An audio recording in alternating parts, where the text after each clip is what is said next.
Olá, amigos e amigas, tudo bem?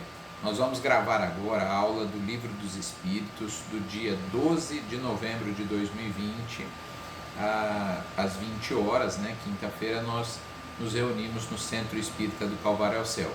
Nesse período de pandemia, estamos enviando as aulas gravadas. Sempre fazemos essa introdução porque todas as semanas temos pessoas entrando aí no grupo de estudos, para assistir às aulas. Nós estamos estudando a introdução ao estudo da doutrina espírita e estamos no item 9 da introdução. Usamos a tradução de José Herculano Pires, então é bom alertar, porque se você estiver com outra tradução, possivelmente quando nós lemos aqui alguns trechos, você vai ter algumas palavrinhas diferentes. É importante também destacar que essa introdução é muito importante, é fundamental, na verdade, para entender todo o conteúdo que nós estudaremos nas 1019 perguntas que virão a seguir. O item 9 chama Monopolizadores do Bom Senso. E conforme nós temos feito nas aulas anteriores, a gente grifa aqui e lê alguns pequenos trechos, de cada item e comentamos para que facilite então a compreensão da introdução aí do Livro dos Espíritos. Então, o que Kardec está nos dizendo nesse item 9, Monopolizadores do Bom Senso? Logo no início ele diz o seguinte: o movimento de objetos é um fato comprovado. Resta saber se esse movimento há ou não manifestação inteligente, se nesse movimento, e, em caso afirmativo, qual a sua origem. Então veja, o que o Kardec está dizendo é o que todos nós sabemos. Quem é espírita, quem não é, existe movimento de objetos, estudado amplamente já pela ciência, por outras religiões, visto sem nenhum tipo de estudo pelas pessoas, então há movimento de objetos. Ele fala, bom, então já que partimos do pressuposto que existe, porque as pessoas já viram, estudaram, comprovaram isso, a questão é, quem está por trás desses movimentos? O que provoca esses movimentos? Há uma manifestação inteligente nesses movimentos? Ou seja, quem movimenta esses objetos é um ser inteligente? Então, ele vai falar a respeito disso nesse item 9. E aí ele vai se contrapor a alguns adversários, alguns críticos da doutrina espírita, Claro, daquele momento em que ele estava codificando. Então, no segundo parágrafo, lá pelo meio dele, ele diz assim: mas admitamos ainda que por uma habilidade maravilhosa possa ele enganar os olhos mais atentos. Como explicar a natureza das respostas quando elas superam as ideias e os conhecimentos do médium? Aqui ele está dizendo de críticos que falavam assim, não, mas isso daí é uma habilidade do médium, que eles não chamavam de médium. Talvez ele faz estalar, usa alguma habilidade para, enganando a vista de todos que ali estão, fazer com que as pessoas pensem que há um ser externo, ou seja, um espírito respondendo às questões. E o Kardec falou, bom, vamos supor que esse indivíduo tem essa habilidade fantástica aí de enganar os olhos de todos ali, sendo um ilusionista, e produzir esse movimento. Aí o Kardec fala, mas existe uma questão aí que não fica explicada. As respostas dadas são respostas muito inteligentes, que superam em larga escala o conhecimento daquele indivíduo, daquele suposto médium, daquele suposto falsificador.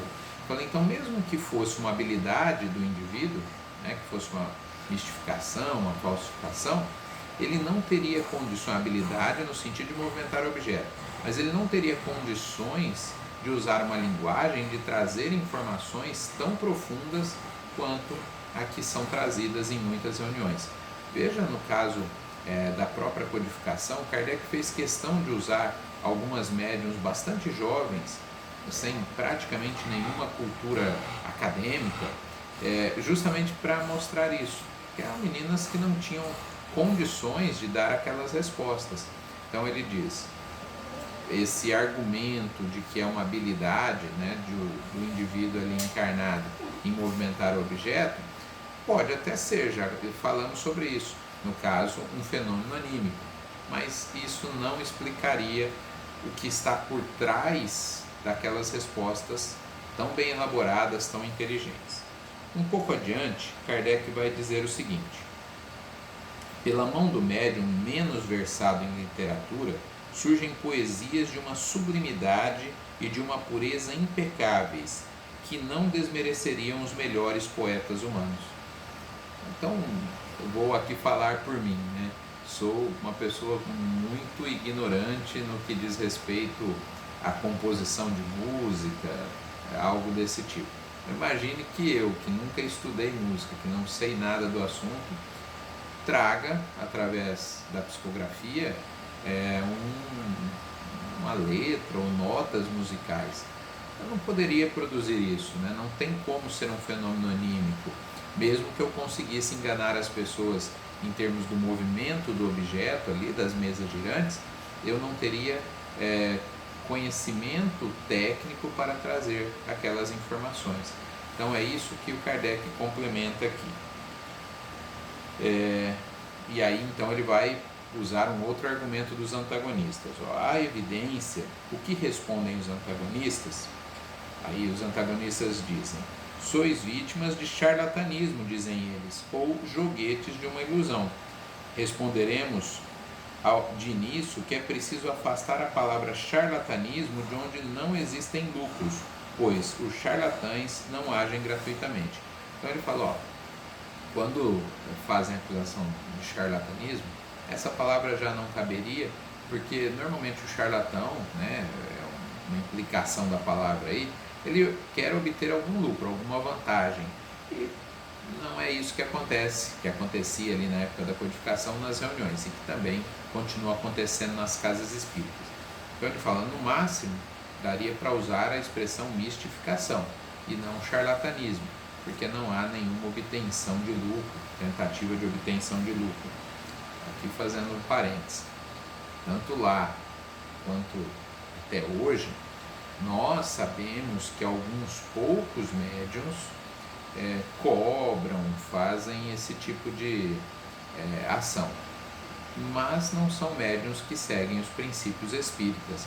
É importante sempre a gente destacar que a mediunidade não é propriedade do espiritismo. A mediunidade existia muito antes do espiritismo. A mediunidade existe fora dos círculos espíritas. Eu acho que já disse numa das aulas que fui fazer uma palestra com o título Mediunidade à Luz da Doutrina Espírita, e já estava projetado ali no PowerPoint, né, antes de começar a página inicial da palestra, e uma das moças que frequenta e é trabalhadora da casa chegou e falou, você que é o palestrante? Eu falei, sim. Ela falou, puxa, eu não vou poder assistir sua palestra porque eu vou ficar com as crianças, né? Na hora da palestra a gente tem a evangelização aqui. Mas eu vi o título e fiquei muito curiosa, quis vir te perguntar, como assim mediunidade à luz da doutrina espírita? Existe outra? Eu falei, claro, mediunidade, e aí a gente fala disso na palestra, né? Mediunidade não é propriedade da doutrina. Nós temos na Bíblia N fatos mediúnicos, nós temos pastores, padres, pessoas que não são vinculadas a nenhuma religião e são médiuns. Mediunidade, aliás, a rigor, todos somos médiuns, né? Todos temos condições de ter algum contato com o mundo espiritual intermediário, mas habitualmente chamamos de médiuns aqueles ostensivos, né? Aqueles que é mais perceptível a ligação dele com o mundo espiritual. Mas quem de nós nunca recebeu alguma inspiração do alto? Quem de nós nunca recebeu também um processo de, vou usar uma expressão aqui, inspiração negativa, não é? Algum espírito menos feliz que tentou nos prejudicar e fizemos às vezes alguma coisa por orientação, claro, porque estávamos vinculados em termos de sintonia com ele, tanto para o bem quanto para o mal, né? Não somos vítimas aí. Normalmente os espíritos nos sugerem coisas, boas ou não, e nós fazemos ou não, de acordo com a nossa vinculação com essas ideias também, não é?